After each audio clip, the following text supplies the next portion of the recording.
यह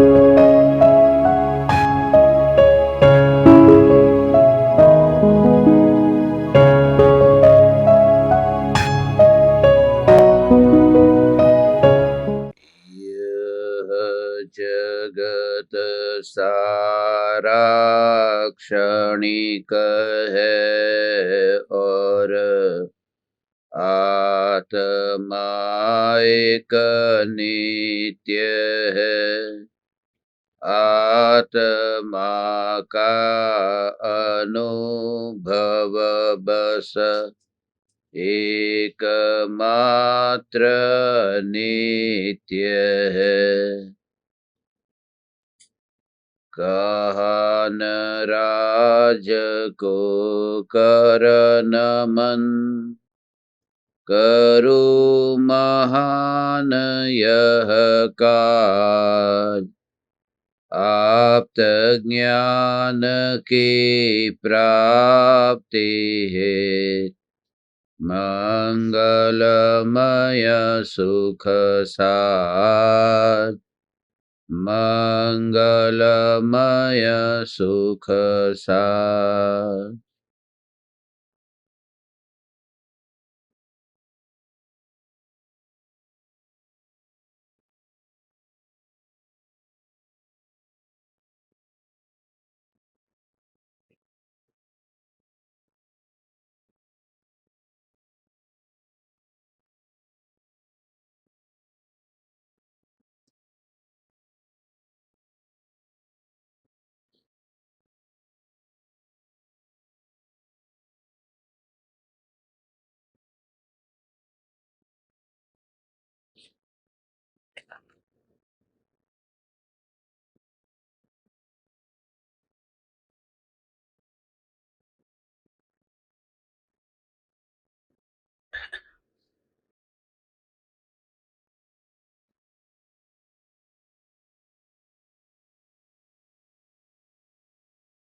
चैतन्य स्वभावी भगवान आत्मा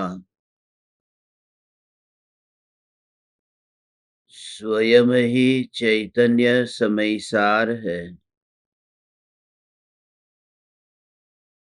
चैतन्य समयसार का प्रतिपादक ग्रंथाधिराज समयसार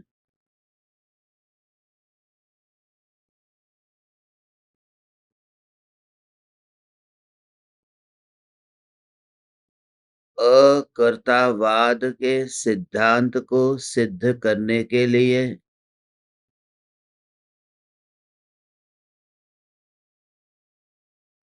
परम उत्कृष्ट आधार है।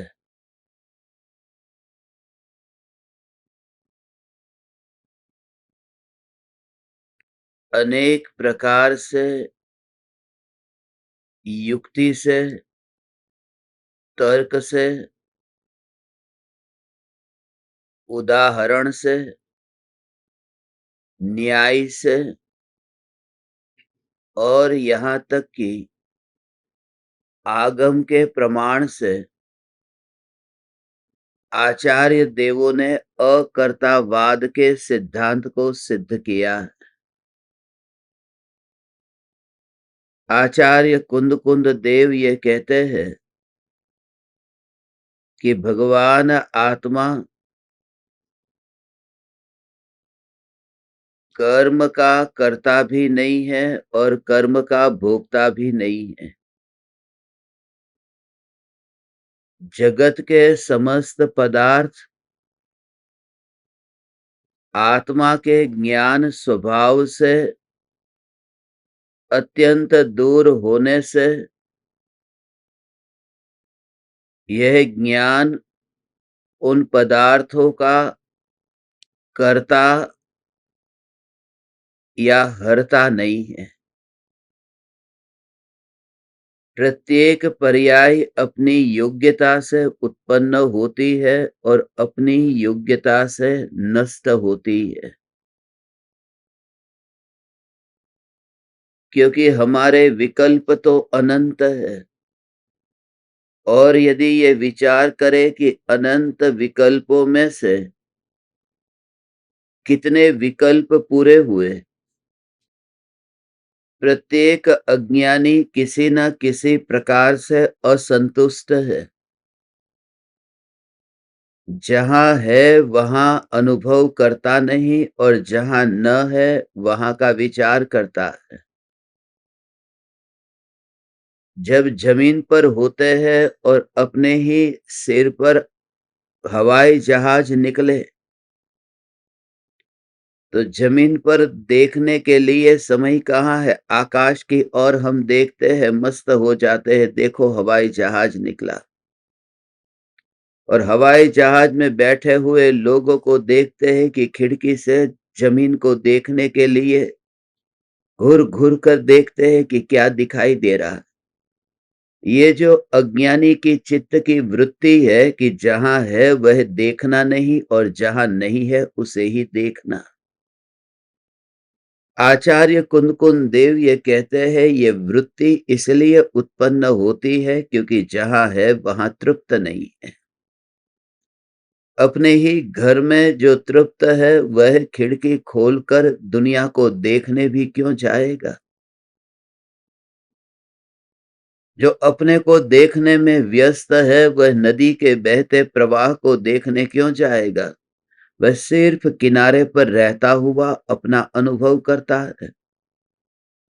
इसलिए क्योंकि जब मुझे उस बहते हुए पानी में कभी जाना ही नहीं है तो फिर उस पानी को देखने का विकल्प भी क्यों आएगा। जब इस जगत के परिणमन में मेरा चैतन्य अस्तित्व कभी जाने वाला नहीं है तो धीरे धीरे करते करते फिर ऐसी स्थिति होगी कि समस्त प्रकार के प्रभावों से आत्मा बिल्कुल ही अपने को अलग अनुभव करता है। और इतनी जागृति रहती है कि यह चैतन्य परमात्मा स्वरूप ये आत्मा में ही उत्पन्न होने वाले विकार के भावों से अत्यंत दूर है। घर में ही उत्पन्न होने वाले कॉकरोच ये घर का हिस्सा नहीं है और वे उत्पन्न आकाश में नहीं हुए, वो घर में ही हुए। तो क्रोधादि भावों की जो मलिनता है वह मलिनता आत्मा में ही होती है, मगर फिर भी वह आत्मा नहीं है, फिर भी वह आत्मा के स्वभाव से अलग है। जैसे जुकाम हुआ है वह नाक में ही हुआ, वो कोई हवा में से नहीं हुआ, मगर हम जुकाम को फिर वहां पर रखते नहीं है कि मेरे शरीर का हिस्सा है इसलिए मैं इसे नहीं छोड़ूंगा।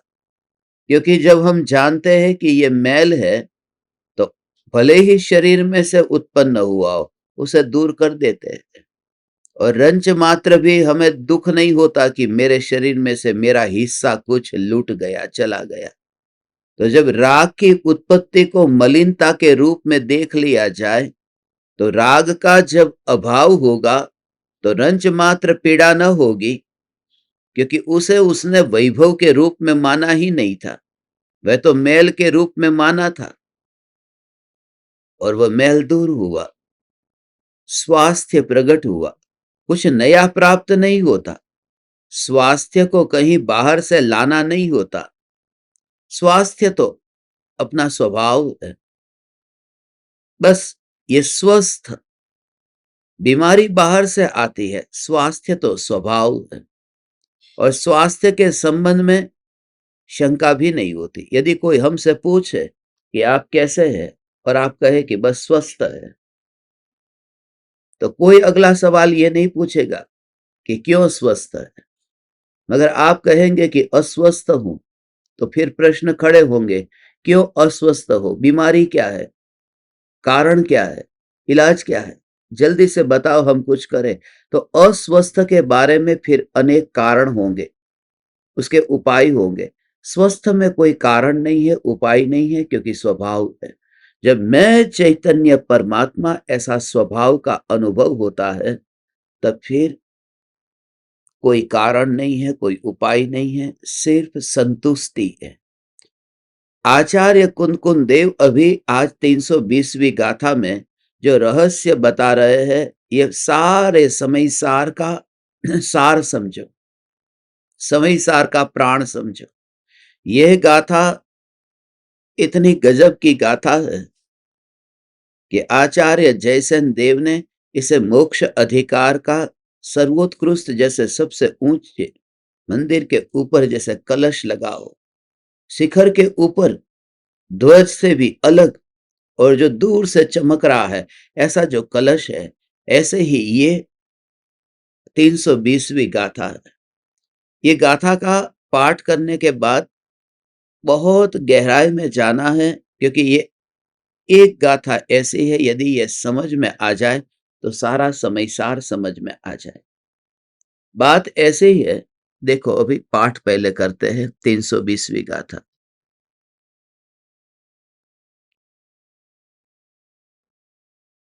दिठि जहे वर्णाणम् अकारयन्तः अवेदयं चैव जानयि बन्धमोक्षं कम्मुदयं निज्जरं चैव।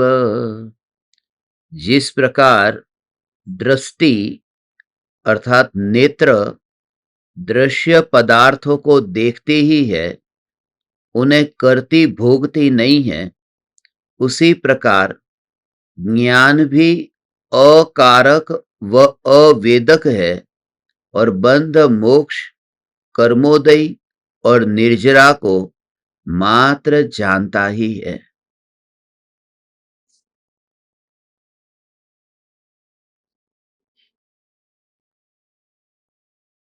यद्यपि इस गाथा पर अपने बहुत सत्संग हो चुके हैं, फिर भी प्रकरण के कारण इस गाथा को हम ले रहे हैं, और जो नए श्रोता है उनके लिए तो ये परम औषधि है।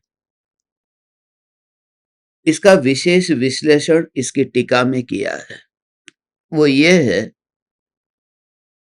कि दो दृष्टांत दिए हैं, एक लकड़ी और दूसरा लोहा।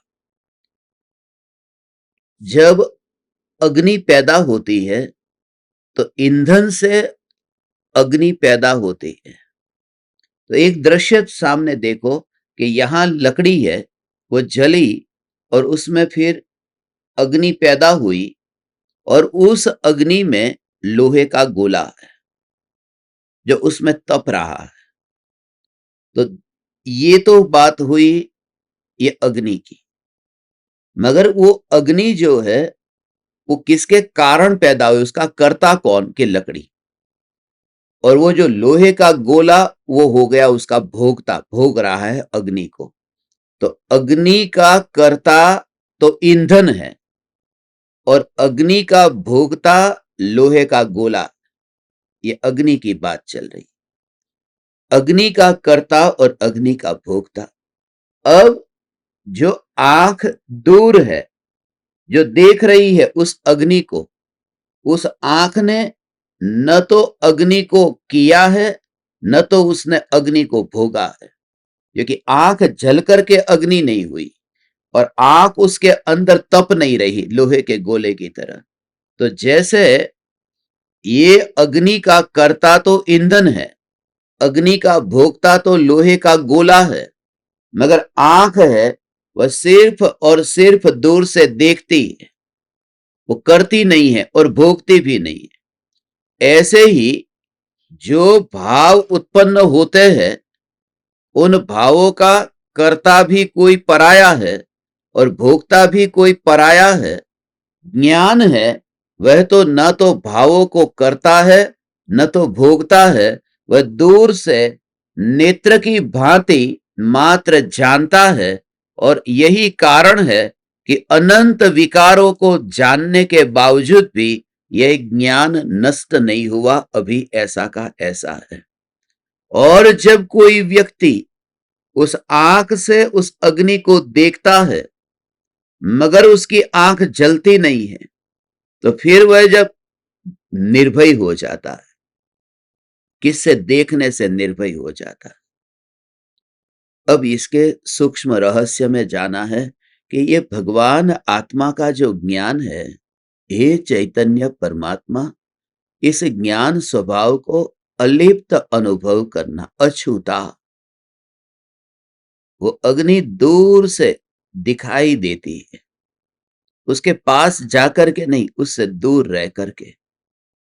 यदि वस्तु को देखना हो तो वस्तु से इतने नजदीक भी मत जाओ और इतने दूर भी मत जाओ, इसलिए उसका प्रॉपर डिस्टेंस है। यदि किताब में अक्षर लिखे और आंख के पास बिल्कुल रख देंगे तो भी पढ़ने में नहीं आएगा, और बिल्कुल दूर दूर तक ले जाएंगे तो भी वो उसे पढ़ने में नहीं आएगा। तो वो प्रॉपर डिस्टेंस पर होगा तब वह पढ़ने में आता है, वो फासला बताता है। तो ऐसे ही जब ये देह के परमाणु, उसको करने वाला भी मैं नहीं हूं, उसको भोगने वाला भी मैं नहीं हूं, मैं एक एक बार जब मैं ऐसा शब्द का उपयोग हो ना, तो उस मैं में अखंडितता लेना, अपनी नित्यता। मैं ऐसा जब तुम सुनो तो इस देह से पहले भी था, इस देह के बाद में भी होगा, ऐसी अपनी नित्यता को मैं ऐसे भाव से ग्रहण करना। मैं यह ज्ञान स्वरूप भगवान आत्मा, यही मैं, जो 6 महीने के अभ्यास में जीव को सम्यक दर्शन प्रकट होता है। ये सम्यक दर्शन ऐसे ही अपने आप थोड़ी होता है, उसके लिए दिन रात इसी प्रकार के तत्व विचार से यह मैं, यह मैं, यह मैं, यह मैं, यह मैं, जो विचार चलता है वह विचार एक्शन बनता है। वह तत्व विचार जो चलता है वह तत्व विचार ध्यान बनता है, और ध्यान के बिना सम्यक दर्शन कभी नहीं हो सकता। ये सिद्धांत जानो, ध्यान के बिना सम्यक दर्शन नहीं हो सकता। इसलिए गुरु के चरण को धो करके उनके चरणामृत को पीने से रंच मात्र सम्यक दर्शन नहीं होता। सम्यक दर्शन रंच मात्र नहीं है, और वह सम्यक दर्शन का कारण भी नहीं है। क्योंकि जिस शेर को सम्यक दर्शन होता है वह सम्यक दर्शन हुआ ना महावीर भगवान को। कौन से शेर के भव में, कौन से मुनिराज के पैर को धोकर के वहां चरणामृत पीने गया? सिर्फ इतना कि वह जो सामने खड़े हैं उनके रूप को देख करके आत्मा का कनेक्शन फील हुआ। ये जो कुछ ऐसी बात बता रहे हैं जो मैंने पूर्व भव में सुनी है, जो आदिनाथ भगवान की दिव्य ध्वनि में, मरीचि के भव में सुनी हुई जो दिव्य ध्वनि थी, उसका सीधा कनेक्शन मिलता है। तो अभी तुम जो यहां बैठे हो, तुम्हें यदि याद न आए तो ये तुम्हारी दिक्कत है, मेरी नहीं। क्योंकि मैं तो हर एक के चेहरे को देख करके उसके पूर्व भव को जानता हूं कि तुम कहां से आए हो, कौन से भव से संस्कार लेकर के तुम यहां आए हो, और किसकी वजह से। क्योंकि आज यदि तुम इस घर में रहते हो, और इस घर में रहते हुए दूर दूर से जो लोग यहाँ पर आते हैं, दूसरे घर से लोग यहाँ पर आते हैं, और वो यहाँ पर सुनने के लिए बैठते हैं, और तुम्हारे घर का ही हिस्सा, तुम्हारा बेटा हो, बेटी हो, माँ बाप हो, जो भी, वो कमरे में सो रहे हैं। क्यों नहीं सुन, एक दीवार ही तो है, थोड़ा इधर ही तो आना है। मगर नहीं, अभी काल बाकी है, अभी योग्यता नहीं, ऐसा काल पका नहीं, योग्यता पकी नहीं। और हो सकता है कि पूर्व के संस्कार भी ना हो सकता है वो, उनको अभी संसार सागर का किनारा आने में अभी बहुत समय लगने वाला हो। इसलिए यहां हर एक का नाप इंडिविजुअल होता है। यहां पर प्रत्येक आत्मा परम है, यूनिक है। इसलिए यहां पर सब लोग जो बैठे हुए हो, आप सबका कोई ना कोई इतिहास है।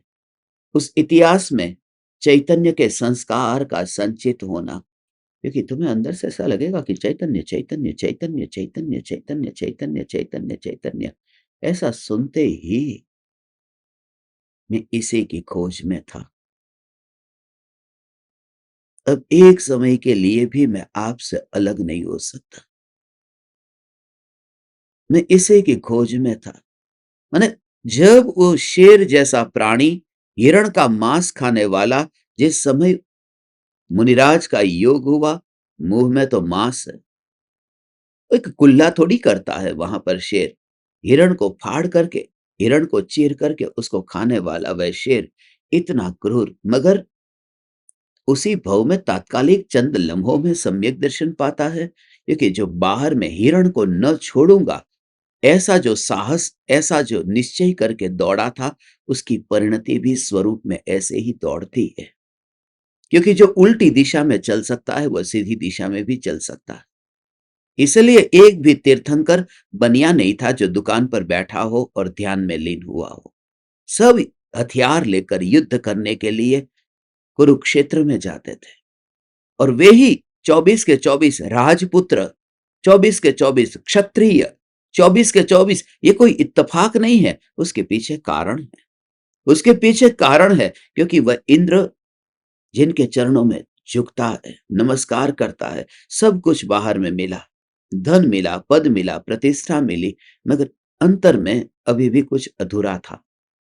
तो वो अंतर में, महल में रहते हुए भी जो नहीं मिला, फिर वो महल को छोड़ करके उन्होंने पाया। ऊब पैदा होना बहुत जरूरी है। इसलिए भोगों को भोगते भोगते भोगते भोगते भोगते भोगते भोगते अब उब जाना जरूरी है। उस समय उसे पता तो हो, एहसास तो हो। कुल परंपरा से ऊब पैदा नहीं होती, कुल परंपरा से दिमाग में स्टोरेज होता है, बोध अंदर से नहीं आता। इसलिए आजकल जो देखते 8-8 10-10 साल के बच्चे को जो दीक्षा दे दी जाती है, उसमें उसे कोई संसार का अनुभव ही नहीं है, संसार की असारता का कुछ पता नहीं है, और बस दे दमादम दीक्षा दे दे दे चल रही है। उस बच्चे को पता भी नहीं है कि चैतन्य क्या है, अनुभूति क्या है, भेद ज्ञान क्या है, निर्विकल्प समाधि क्या है। बस बाप दादों ने उसे बचपन से ही वैरागी वैरागी करके, और ऐसा ही हुआ। अब आचार्य कुंदकुन देव ने भी तो 11 साल की उम्र में ले ली थी, मगर उन्होंने जब ली थी तब उनके भीतर में भेद ज्ञान हुआ था। उनके अनादिकालीन जो चैतन्य के संस्कार थे, पूर्व भव के, जब मुनिराज को उन्होंने शास्त्र का दान दिया था, जब वो जंगल में थे और उस समय पूर्व भव में वह वहां ग्वाला के रूप में थे और पूरे जंगल में आग लग गई थी, एक ही पेड़ बचा हुआ था। उन्हें आकांक्षा हुई कि ये क्या है, जानने की उत्कंठा हुई, ये क्या है, ये पेड़ क्यों नहीं जल रहा। मगर उस पेड़ के अंदर, उस जड़ के अंदर, इन्हीं ये बखोल हुए अंदर, उसके अंदर जाकर के देखा तो एक शास्त्र था। वो शास्त्र की वजह से कहते हैं कि वो पेड़ जला नहीं। फिर वो शास्त्र उन्होंने फिर मुनिराज को भेंट में दिया। और पूर्व भव का फिर वो एक कहानी है कि गाय जा रही थी और वो पानी भी बह रहा था। फिर वो गाय को बचाने के लिए जा रहे थे कि वो ऐसे फंसे कि सीधा वो वहां पर एक पेड़ ऐसा था, उसकी जड़ ऐसी थी और वो सीधा उनके पेट में घुस गया और वहां मृत्यु हुई। मगर मुनिराज के पूर्व भव में वो ऐसी भक्ति की थी, समझा था कि मुनि क्या है। तो अगले भव में 11 साल की उम्र में भी फिर वहां से मर करके फिर यहाँ पैदा हुए। तो वैराग्य पूर्व भव के संस्कार से। तो तुम लोग जो अभी बैठते हो, तुम्हारा माँ बाप, तुम्हारे वहां पर कोई रिश्तेदार या समाज तुम्हें जबरदस्ती नहीं बिठाता। तुम्हारा अंतर्नाद ये कहता है, ये बात कुछ ऐसी है कि जो पूर्व में हमने कभी नहीं सुनी थी, इस भव में तो बिल्कुल नहीं सुनी थी, कभी कल्पना भी नहीं की थी कि मैं परमात्मा हूं, मैं स्वयं परमात्मा हूं। यही सुना था कि हाथ में थैली लेकर के सुबह नहा धो करके, नए कपड़े पहन करके, बस रुमाल वगैरह बांध करके चले गए और वहां पर जो भी भगवान को छू करके आना था छू करके आ गए और धर्म हो गए। पीले रंग का तिलक करना था, तिलक कर दिया, धर्म हो गया। मैं धार्मिक हूं दुनिया को दिखाने के लिए, ये बड़े बड़े तिलक हमने कर दिए। मगर अंतर में वह जो तिलक करना था कि जिस तिलक से वह चैतन्य परमात्मा पर्याय के राज सिंहासन पर विराजमान हो सकता था, वही राज तिलक है। अंतर की अनुभूति। यह ग्रंथाधिराज समयसार ये सिखाता है कि शरीर का कर्ता या भोक्ता मैं नहीं हूं। और सारे के सारे दर्पण के सामने खड़े होकर के अपने चेहरे को देखना। सभी के चेहरे अलग अलग है। क्यों अलग है? क्योंकि सभी के कर्म अलग अलग है। यहाँ पर 140 करोड़ लोग हैं, मगर आधार कार्ड में जब वो अंगूठे से वो बायोमेट्रिक लेते हैं तो एक का दूसरे से मिलता नहीं है। तो सबके अलग-अलग है, चेहरे अलग है, फिंगरप्रिंट सबके अलग-अलग है। वो ये बताता है कि पूर्व के कर्म भी सबके अलग अलग है। तो इसलिए सभी जीवों को ये योग प्राप्त नहीं होता। जो हुआ है उस जीव का कुछ न कुछ भला होना होता है। पूर्व में ऐसा होता ही होता है। जो घटना घटनी होती है उससे पहले ये भाव आए बिना रहते नहीं है। और आपके बचपन के पुराने मित्र थे और वो अभी आपको मिलते भी नहीं। आपका एक भाई है, वो बैठा है परदेश में और आप यहाँ पर ज्ञान की गंगा में स्नान कर रहे हैं और वह वहां पर आग की ऐसी लपटों में वह जल रहा है। इंद्रिय और विषय के भोगों में वह अटक रहा है, भटक रहा है। उसके पीछे कारण है, क्योंकि किस्मत से, संजोग से तुम एक घर में एक माँ की कोख से भले ही पैदा हुए, मगर ये चैतन्य परमात्मा तुमने कुछ आराधना की थी, उसका कंटिन्यूएशन है। प्रकृति कहेगी ऐसा ही होगा कि जा बड़े भाई को यही अपॉर्चुनिटी मिलेगी, कोई उसको मिलेगा समाज में। चल तुझे चलना है अमेरिका, में जा रहा हूं, हाँ चल मैं चलता हूं। तुमको भी पूछा, तुमने कहा मुझे नहीं जाना है। वो उत्तर भी तुम्हारा इसलिए निकला क्योंकि 4 साल बाद तुम्हें कोई गुरु मिलने वाले हैं, तुम धर्म से कनेक्ट होने वाले हो। तो प्रकृति पूरी ऐसी व्यवस्था करती है। ये चैतन्य चैतन्य चैतन्य चैतन्य चैतन्य चैतन्य चैतन्य समझ में आ रहा? ये देखो। आप क्यों बुलाते हो?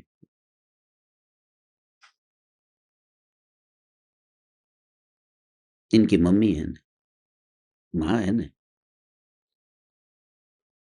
रोज आकर के सोना, ये करना ही क्यों?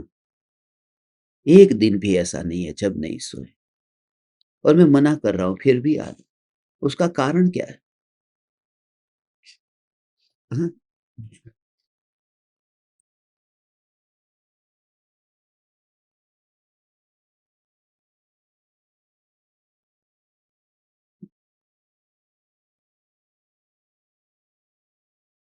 चलो ये सत्संग अभी यहाँ पर ही विराम करते हैं।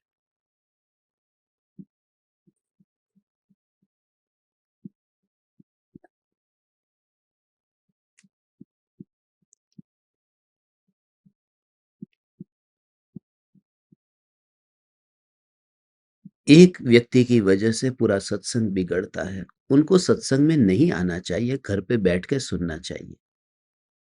क्योंकि मैं जो कहने वाला था वो मैं भूल ही गया। सब कुछ भूल गया जो मुझे कहना था। ठीक है, अब बैठे रहो।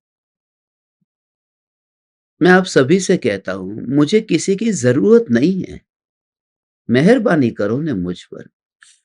मेरे सामने बैठे, इनके जैसे बैठे, इनके जैसे बैठे। ये भी कभी-कभी चले जाते हैं। कहाँ गायब हो जाते पता नहीं। तो क्या कह रहा था? अंत में क्या बोला था? कोई एक आध बताओ चलो।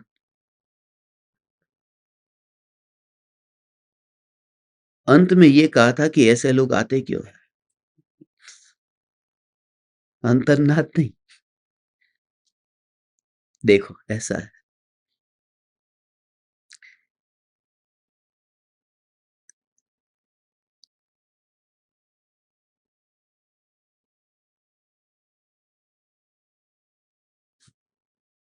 हुँ, अब ध्यान से सुनना हो।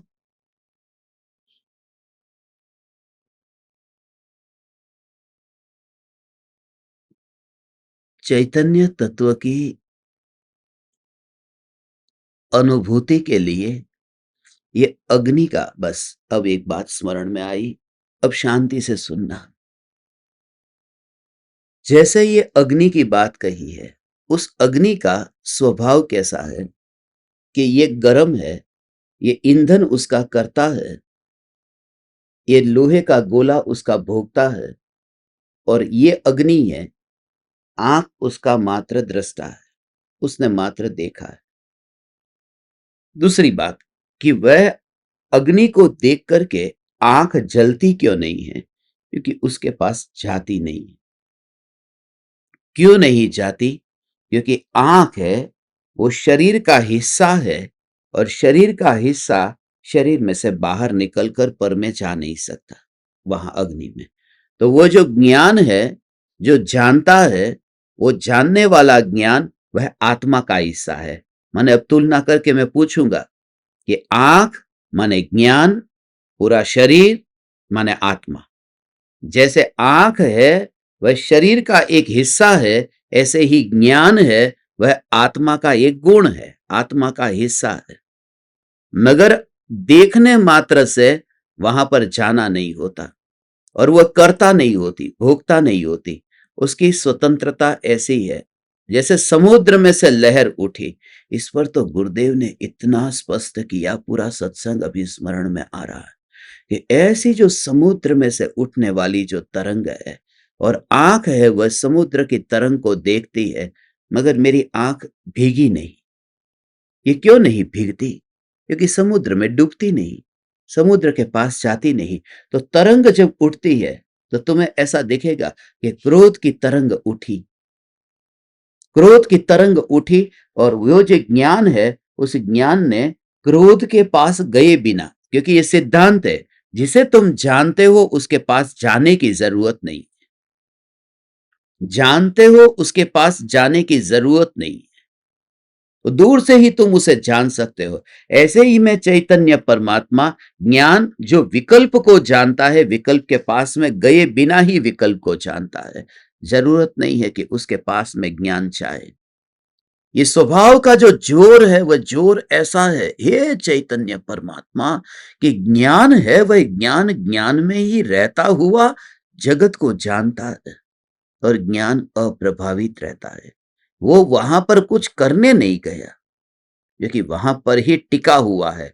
आंख की तरह ही शास्त्र में दर्पण का दृष्टांत, ये समझने के लिए नेत्र का दृष्टांत शास्त्र में दिया है, दर्पण का दृष्टांत गुरुदेव भी देते थे, और मैं भी तुम्हें बताता हूं, क्योंकि ये दर्पण है वो ज्ञान जैसा ही है। ये दर्पण है, और यहां समुद्र की लहर उठी है, तो लहर जब उठी तो ये दर्पण में प्रतिबिंब पड़ा। दर्पण ने न लहर को उठाया है, न दर्पण ने लहर को बैठाया है। वो उसके जैसी योग्यता थी ऐसी उठी, लहर बैठी, और ये दर्पण वहां गया नहीं। तो जो दर्पण वहां जाता ही नहीं है, वो दर्पण उस लहर का कर्ता कैसे बनेगा वहां पर गए बिना? इसलिए वह क्या करता है कि उसका स्वभाव इतना है कि रिफ्लेक्ट होना। तो आज तक कोई वस्तु मेरे पास में नहीं आई, ये शरीर मेरे पास में आया ही नहीं है। ज्ञानी को जब ध्यान में अंतर में उतरते हैं, इसके लिए मैं कहता हूं 6 महीने में सम्यक दर्शन के लिए एक ही तत्व विचार रूप चिंतन का प्रयोग कभी नहीं छोड़ना है। ये चैतन्य चैतन्य चैतन्य चैतन्य चैतन्य चैतन्य चैतन्य चैतन्य चैतन्य चैतन्य चैतन्य चैतन्य, ये जो प्रयोग है, ध्यान ध्यान ध्यान ध्यान ध्यान ध्यान, अंतर्मुख होता है। ज्ञान का एकाग्र होना वही ध्यान हो जाता है। कनेक्शन अंतर में ये जोड़ना है कि दर्पण, दर्पण की स्वच्छता का स्वभाव ही ऐसा है, उसके उसका स्वभाव ऐसा है। तुम मना नहीं कर सकते कि ये अग्नि क्यों प्रतिबिंबित हुई, ये समुद्र क्यों प्रतिबिंबित हुआ, हुआ क्योंकि दर्पण की स्वच्छता से उसका स्वभाव ऐसा है। तो जो पदार्थ ज्ञान में झलकते हैं, तो ज्ञानी को लगता ही नहीं वो मेरे पास में आया, मेरे पास में आया ही नहीं। पास में आने का अर्थ तो यह है कि मेरे में परिणमित होना। अब 100 रुपये की नोट यहाँ 10 मीटर पर है, फिर 5 मीटर पर आई, फिर 1 मीटर पर आई, तो वो दर्पण थोड़ी कहता है कि अब मेरी हो गई, क्योंकि वो जितनी भी वहां वहां घूमती रहेगी, दर्पण की जो स्वच्छता का एग्जिस्टेंस है उसके तो बाहर ही है, उसके अंदर कहाँ है? तो जब भी कोई वस्तु तुम्हारे पास आएगी, तो तुम ज्ञान ऐसा जब अनुभव करते हो, तुम्हें वस्तु अपने पास में दिखेगी नहीं। माने शरीर अपना और दूसरों का, माँ बाप का, भाई बहन का, वो भी तुम्हें पराये का ऐसा ही दिखेगा कि वो है ही नहीं। और अपना भी ऐसे ही दूर दिखेगा। इस वजह से दूर दिखेगा क्योंकि ये शरीर ज्ञान की अनुभूति से बाहर है, खाली ज्ञान में रिफ्लेक्ट होता है। वो रिफ्लेक्ट होना अलग है, और कनेक्ट हो जाना ये अलग है। शरीर कभी मर्ज नहीं होता। तो वो पता चलता है, ये घी और मिट्टी, वो दोनों के साथ में मिला हुआ ऐसा है ना, घी और मिट्टी, ये दोनों का मिश्रण है। अलग अलग है मगर अलग अलग किए नहीं जा सकते। अलग अलग, अब घी घी है, मिट्टी मिट्टी है, दोनों का स्वभाव अलग अलग है।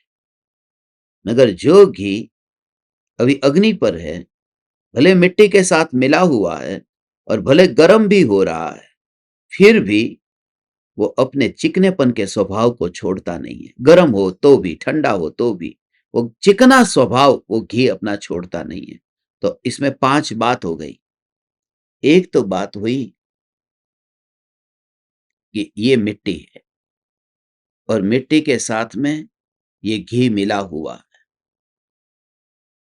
नीचे अग्नि है, उसकी वजह से गर्म हुआ, मगर फिर भी उसने अपने चिकने स्वभाव को छोड़ा नहीं है। ये 5 बात फिर से मैं बोलता हूं और तुम उसे सुनना, और ये अभी पूछूंगा कि ये है मिट्टी, मिट्टी के साथ में घी मिला हुआ है, और उस पात्र में जहां मिला उसके नीचे फिर अग्नि जलाई है। अग्नि जलाने की वजह से वहां पर फिर घी गर्म हुआ है, और गर्म होने के बावजूद भी उस घी का चिकनापन जो स्वभाव है वो छूटा नहीं। समझ में आया? क्या बोला पहले? मिट्टी, घी, अग्नि, हाँ, गर्म हुआ, छोड़ा नहीं। वाह! ऐसे ही देह की मिट्टी के साथ ये आत्मा अभी वर्तमान में रहता है। कर्म के उदय की अग्नि जल रही है और क्रोधादि भाव उत्पन्न होते हैं, फिर भी जानना जानना जानना ये जो स्वभाव है ये छूटता नहीं है। भले आत्मा कितना भी क्रोधी हो, भले घी कितना भी गर्म हो, चिकनापन स्वभाव उसका छूटता नहीं है। ये सिद्धांत समझ में आया? अब सिद्धांत बोलो। ये मिट्टी वो शरीर, मिट्टी शरीर, ये घी बोले तो आत्मा, ये कर्म जिससे अपन सब उदय आता है। ये क्रोध आदि जो हो रहा है हो उसमें फिर अपने अंदर नहीं हाँ खाली दृष्टा में। हाँ, स्वभाव। अरे वाह वाह वाह, सचमुच ऐसा कोई जवाब देने तो मुझे अंदर से ऐसा लगे आज 2 घंटे सत्संग चलेगा। तुम कहोगे फंस गए।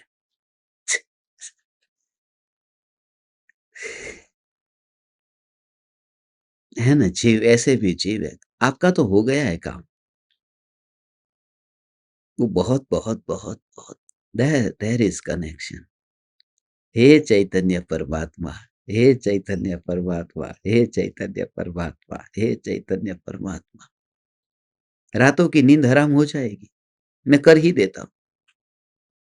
या आत्मा की बात का विचार करके, या फिर टचा का बचा का पड़ी जाए उसका विचार करके, मगर नींद हराम हो जाती। अरे ये क्या हो गए।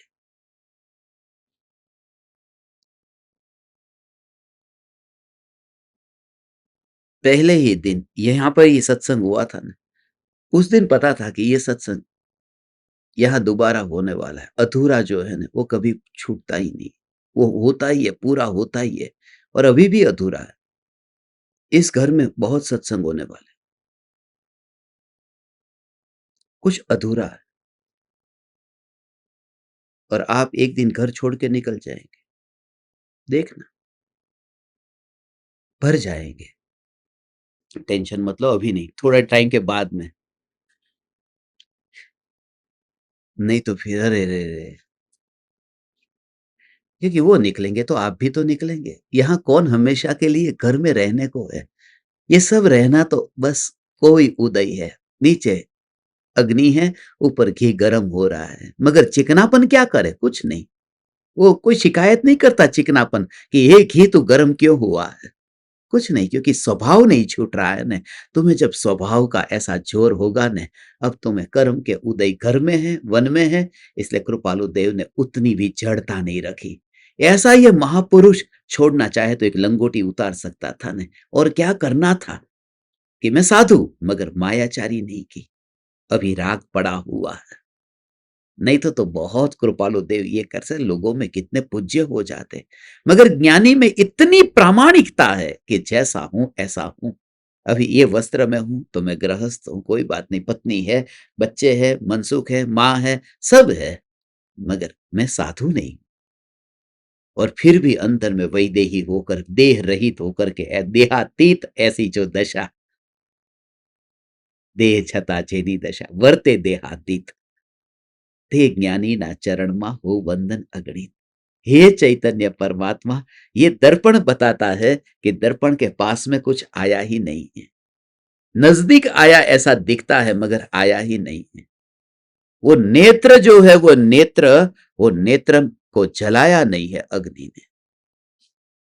और उसका प्रमाण क्या है? अब ये देखो कि एक आग वहां लगी है और फिर एक आग इधर लगी है, एक इधर एक इधर। तो मैंने इधर ऐसा आग को देखा, ओ हो, इधर देखा, इधर देखा, आग चारों ओर आग लगी है, मैं देख रहा हूं, तो मेरी आंखों को कुछ नहीं हो रहा।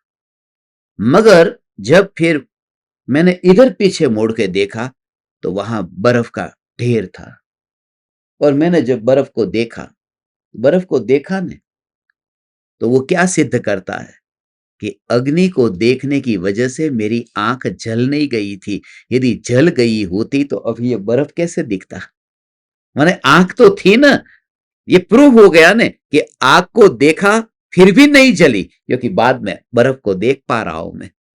तो ऐसे ही क्रोध को जाना मैंने, मगर जब मैं आत्मा को जानूंगा, बर्फ को, आत्मा को जानूंगा, उस समय यह सिद्ध हो जाएगा कि अनादि से क्रोध को जानता था भले, मगर मेरा ज्ञान जला नहीं था। जल गया होता तो आत्मा को अभी कौन जान रहा है? ये चैतन्य स्वरूप ऐसा है। इसलिए अनंत अनंत अनंत अनंत अनंत अनंत विकार के भाव होने पर भी वो स्वभाव की परिपूर्णता सम्यक दृष्टि की दृष्टि में आ गई है। ओ हो, अब ये बात ऐसी है, देखो कि उसके अंदर में ऐसा चैतन्य चैतन्य चैतन्य चैतन्य चैतन्य स्वरूप, एक ऐसा स्वरूप है। ओ हो, एक कांच का गिलास है और कांच के गिलास में ऐसा लाल रंग का शरबत है। वो शरबत, वो लाल रंग का शरबत है, वो गिलास लाल दिखता भी है मगर वो गिलास लाल नहीं हुआ। इसमें भी समझना, गिलास में लाल रंग का शरबत है और गिलास लाल दिखता है मगर गिलास लाल हुआ नहीं है। गिलास में लाल रंग का शरबत है, गिलास लाल दिखता है मगर गिलास लाल हुआ नहीं है। तीन बात। कौन सी तीन बात? गिलास में लाल कलर का शरबत है, ग्लास लाल हुआ नहीं। और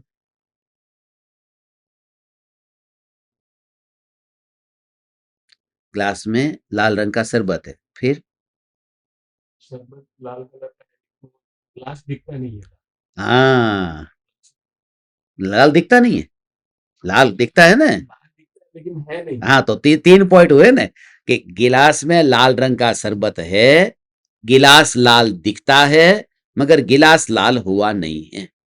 ऐसे ही आत्मा में क्रोध है, आत्मा क्रोधी दिखता है मगर आत्मा क्रोधी हुआ नहीं है। ये तीन बात समझ में आ रहा है सब? तुम मजे लो दूर से कि फंसते नहीं है, यहां पर नजदीक बैठने वाले આ બધા એના માટે બકરો બનવો પડે બલીનો કે देखो कांचनो ग्लास છે, कांच का हो फिर स्टील का नहीं। नहीं तो फिर तुम कहोगे हमने तो देखा, कुछ दिखाई नहीं दिया, लाल रंग का शरबत। तो गिलास में लाल रंग का शरबत है, उस वजह से भाई फिर गिलास लाल दिखता है, उस वजह से ऐसे गिलास लाल दिखता है और गिलास लाल हुआ नहीं है। ऐसे ही आत्मा में क्रोध है, क्रोधादि भाव है, आत्मा क्रोधादि भाव रूप दिखता है मगर क्रोधादि भाव रूप हुआ नहीं है। अब आगे उसका प्रमाण क्या कि गिलास लाल नहीं हुआ? कि जब मैंने लाल रंग का शरबत ऐसे ही बाहर निकाल दिया और उसमें हरे रंग का शरबत डाल दिया, तो अब वो कैसा दिखता है? हरा दिखता है। यदि लाल रंग के शरबत ने कांच के गिलास को लाल बना दिया होता तो फिर हरे रंग का शरबत जब डाला तो हरा दिखता ही नहीं। तो वो ये बताता है कि पहले लाल रंग के शरबत ने कांच के गिलास को कुछ नहीं किया, तभी तो हरा स्पष्ट दिख रहा है। ऐसा इसका भाव है। तो आत्मा में क्रोध है और क्रोध चला गया, फिर मान का भाव आया, तो वो दिखता है ना कि मुझे अभी अभिमान आया है। तो वो ये बताता है कि क्रोध जो आया था गया, उसने ज्ञान को क्रोधी नहीं बनाया, क्योंकि ज्ञान तो अभी अभिमान को जान रहा है ना। तो एक एक विकार का भाव आया, ये विकार, ये विकार, ये विकार आया गया, मगर आगे का विकार जो जानने में आता है वो ये बताता है कि ज्ञान ने पूर्व के विकारों को जानने की वजह से वो ज्ञान गंदा नहीं हुआ है, ज्ञान तो निर्मल ही रहता है।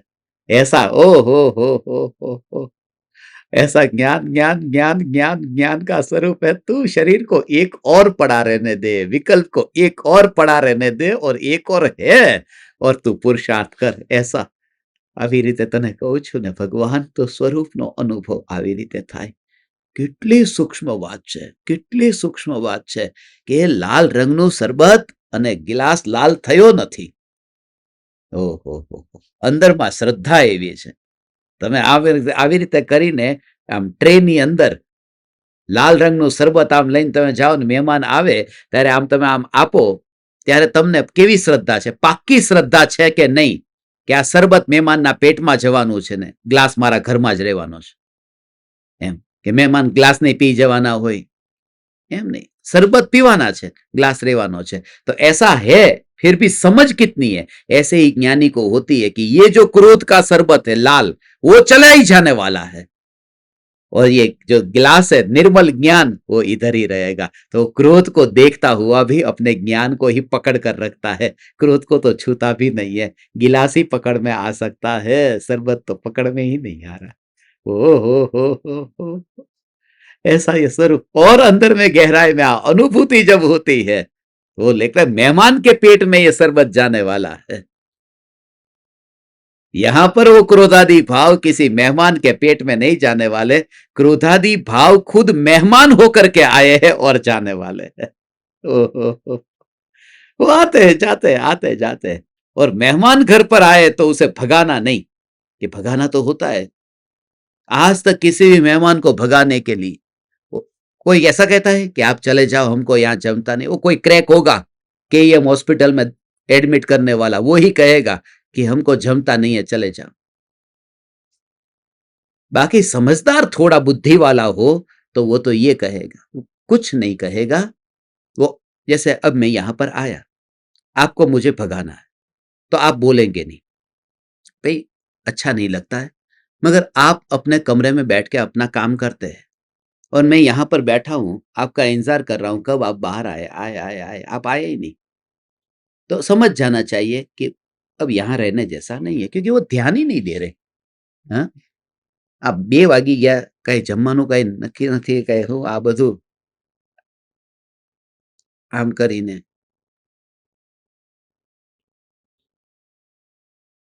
તો સીધી પછી એ તો એમ જ તે કે ભાઈ મારે જવું પડે એમ છે અચાનક। પછી એ સામેવાળો થોડોક સમજદાર હોય ને કે ભાઈ અર્જન્ટ એક કામ આવી ગયું છે અને બીજી વાર હું આવીશ ક્યારેક ટાઈમ મળશે ને ત્યારે। પણ એ સમજી જવાનું કે હવે આ આવવાનું નથી, અને તમારે સમજી જવાનું તમને જે જોતું તે મળી ગયું છે। तो मेहमान को भगाने का ये उपाय है, ये अजमा के देख लेना, उनकी ओर देखना नहीं और अपना काम करते रहना, अंदर बैठ करके वो चले जाएंगे। तो क्रोधादि भाव मेहमान है, उनको भगाना नहीं, क्रोध चला जा तो अंदर में बैठ करके जानना जानना, अंतर में अपना काम करता रहे, ज्ञान ज्ञान ज्ञान। वो क्रोध का मेहमान चला जाता है अपने आप, वो ठहरता ही नहीं है, क्योंकि उसको रिस्पॉन्स नहीं मिलता है। ओ हो, वो क्या होता है मालूम है कि मुझे मुझे है ना गुस्सा, ओ हो, मुझे गुस्सा नहीं करना है अभी, अब मुझे गुस्सा नहीं करना है। किसके ऊपर? इनके ऊपर। अब मुझे गुस्सा नहीं करना है। किनके ऊपर? इनके ऊपर। मुझे गुस्सा नहीं करना है। तो ये मुझे बार बार याद आते रहेंगे तो वो क्रोध भी याद आता रहेगा, और जिस वस्तु से छूटना है वो याद आएगी तो छूटेगी कैसे?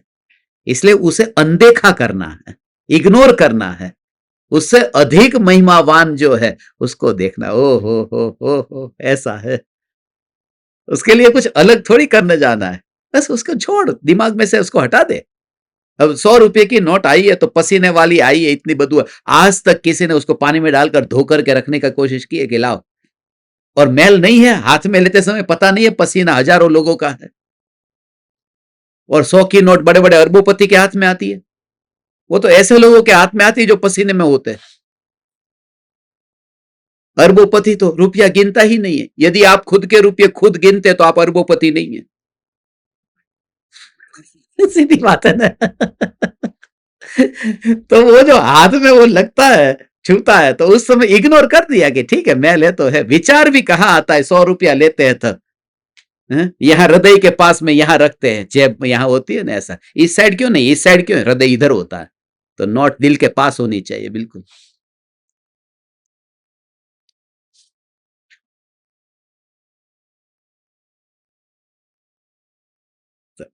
जो शरबत आया मेहमान के पेट में जाएगा, ये तो विकार के भाव ही शरबत है, वो खुद ही मेहमान है, आए और गए, उसको प्रायोरिटी देना बंद कर दिया।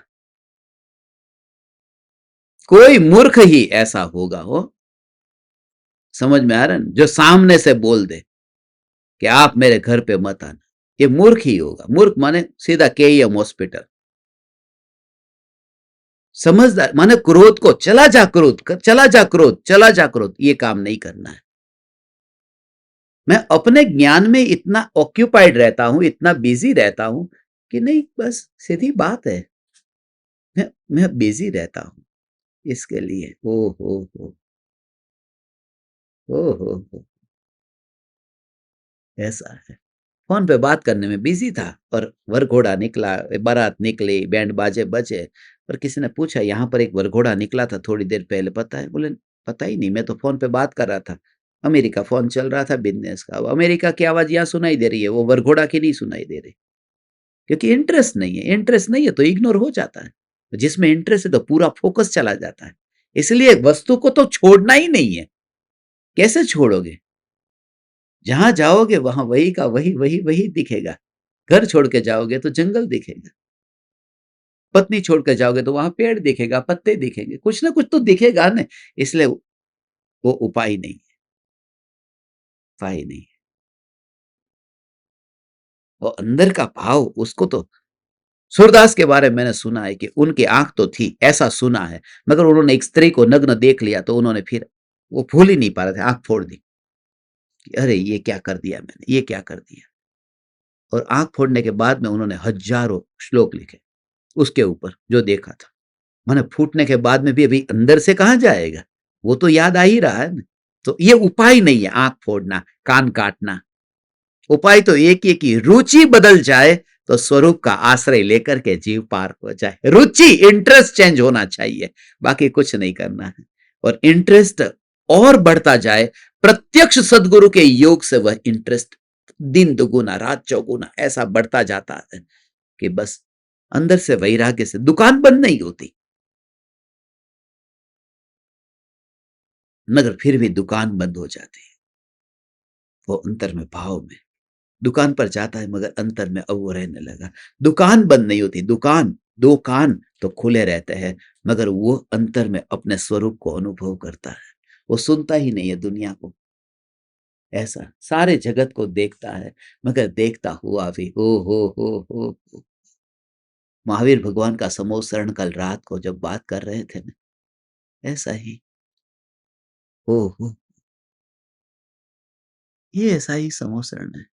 समोसरण समोसरण समोसरण। मुंबई में समोसरण नहीं आया था, मगर ये मुंबई में कल रात को मध्य रात्रि में समोसरण था ना।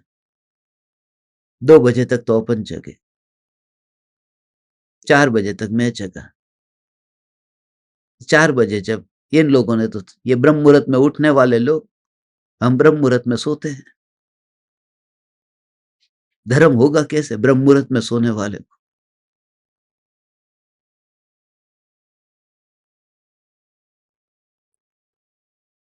समोसरण समोसरण समोसरण समोसरण समोसरण।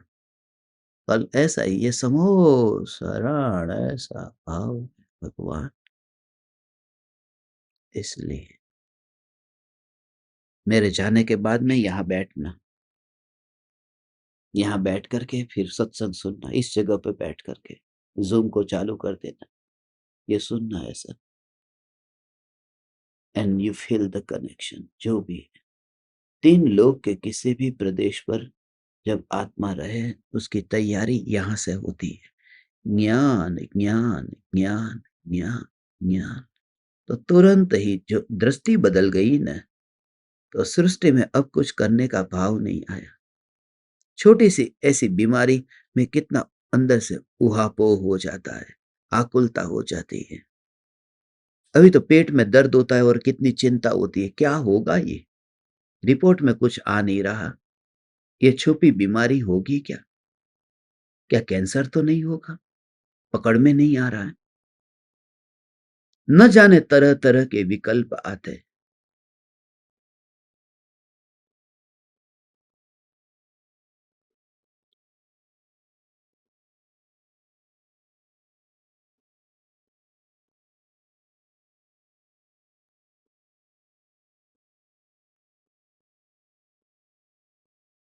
इसलिए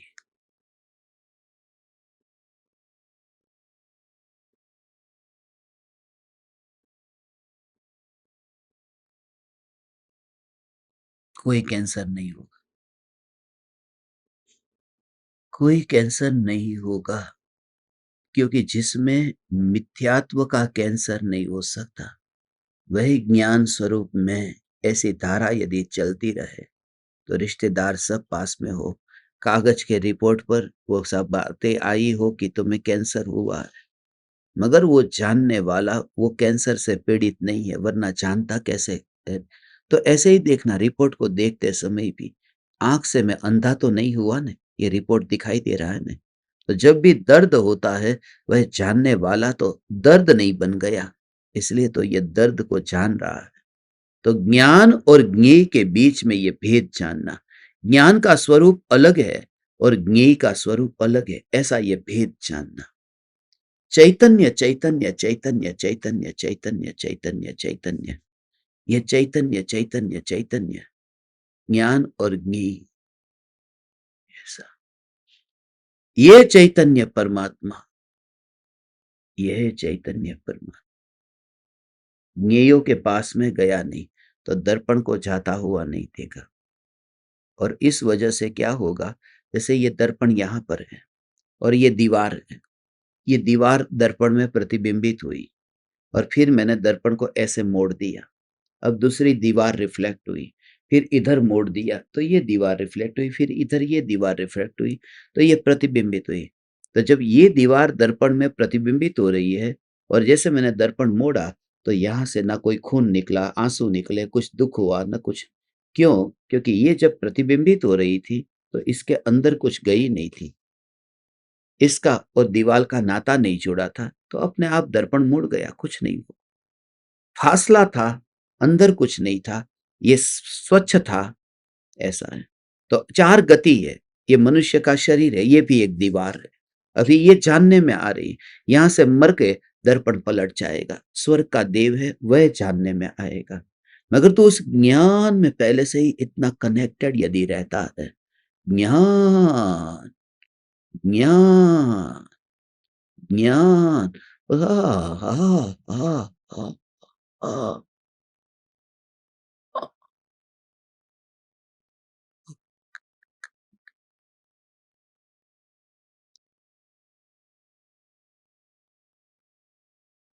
ओह, ओह, ओह, ओह। हे चैतन्य परमात्मा, ऐसा ये निर्विकल्प अनुभव, ज्ञान, तो नई नई ज्ञान ऐसी अवस्था होती है न, तो नई नई अवस्था में मात्र जीवंत ज्ञान सत्ता ऐसा दिखाई देना। ये सांस अंदर गई, बाहर आई, फिर नई अंदर गई, नई गई न, मगर नई, ऐसा भाव हमें, ऐसा विकल्प हमें कितनी बार आया। सुबह से शाम तक सांस लेते छोड़ते रहते न, जन्म से मरण तक ये होता है न, मगर ये नई सांस ली, पुरानी छोड़ी, ये नई ली, पुरानी छोड़ी, विचार आता ही नहीं है और चलता रहता है। ऐसे ही तेरी धारा भी चलती रहेगी, विचार भी नहीं आएगा। चैतन्य चैतन्य चैतन्य, उसे कहते बून लिया है तूने तत्व को अंदर में, तूने, तेरे अंदर में वह पूरी तरह से परिणमित हो गया है। तो आत्मा जीवंत तत्व, ऐसा जीवंत माने तू जीता जागता परमात्मा है, रहता है घर में। अब तू ऐसे बैठा होगा, मगर तू जीवंत परमात्मा होके बैठता है।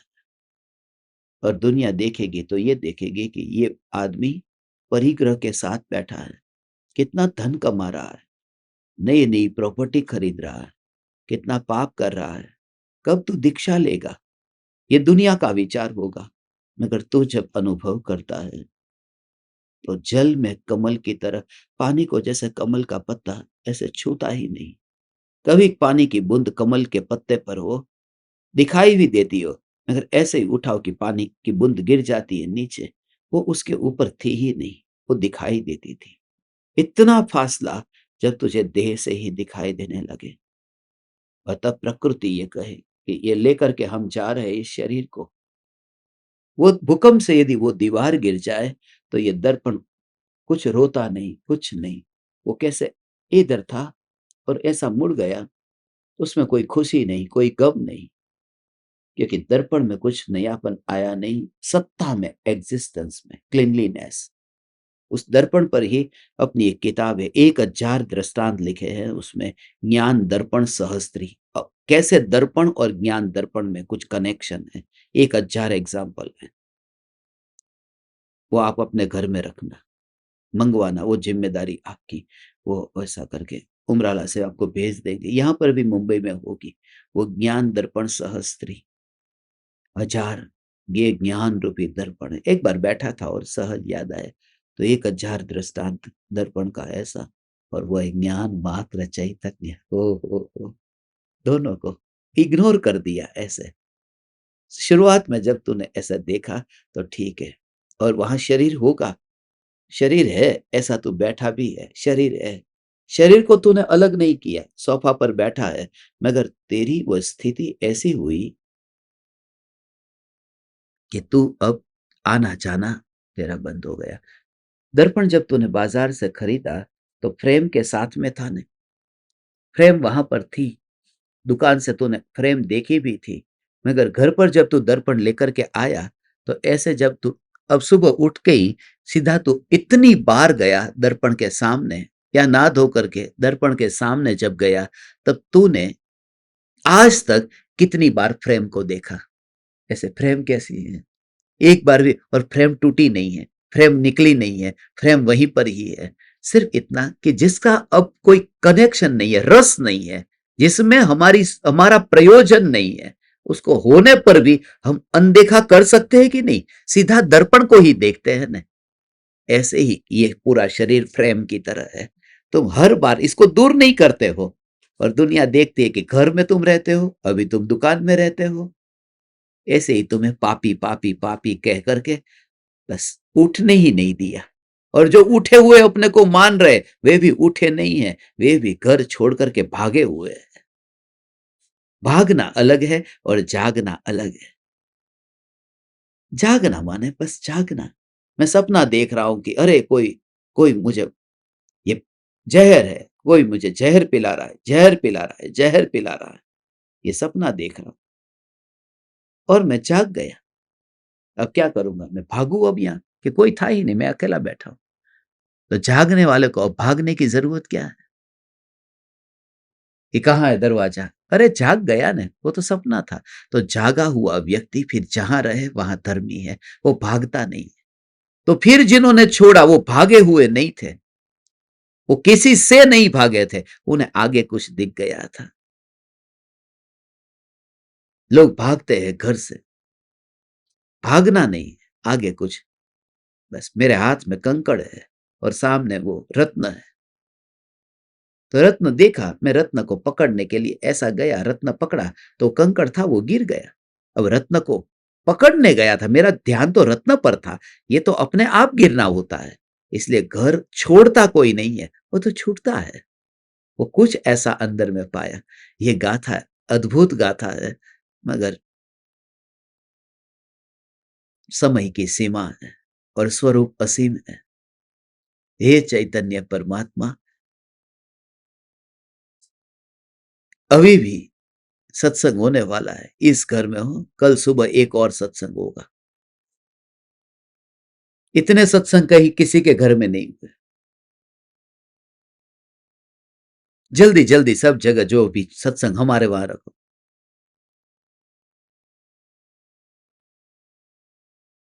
देर से होता है, दुर्घटना से देरी भली।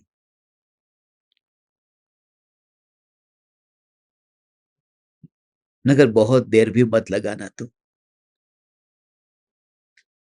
ऊपर वाले के घर में देर तो है, अंधेर नहीं, ऐसा लोग कहते हैं। देर तो है, अंधेर नहीं। मगर मैं कहता हूं वो जो देर है ना, उसी को तो अंधेर कहते हैं, क्योंकि सत्ता है और अनुभव नहीं कर रहा, यही तो अंधेरा है। देर क्यों कर रहा है अब? इसलिए तुम पुरुषार्थ करो, जागो, यहां पर ही साधना होगी। आपकी भक्ति को मैं अनंत अनंत प्रणाम करता हूं, आपके समर्पण को अनंत अनंत प्रणाम करता हूं। यहां से जाने का मन नहीं कर रहा है, मगर फिर भी शाम को आज प्रभा देवी में सत्संग है, 1 घंटे के लिए जाकर के फिर वापिस आता हूं। और फिर आज रात को पार्टी होगी, होगी कि नहीं होगी? हाँ, होगी।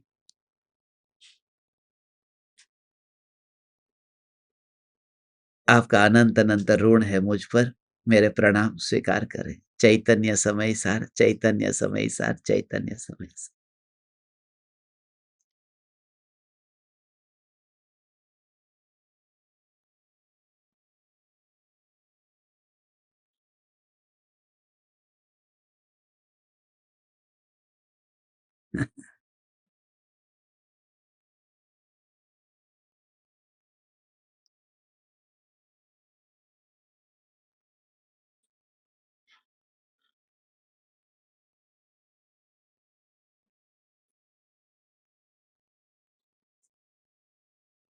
अहो अहो श्री सद्गुरु करुणा सिंधु अपार,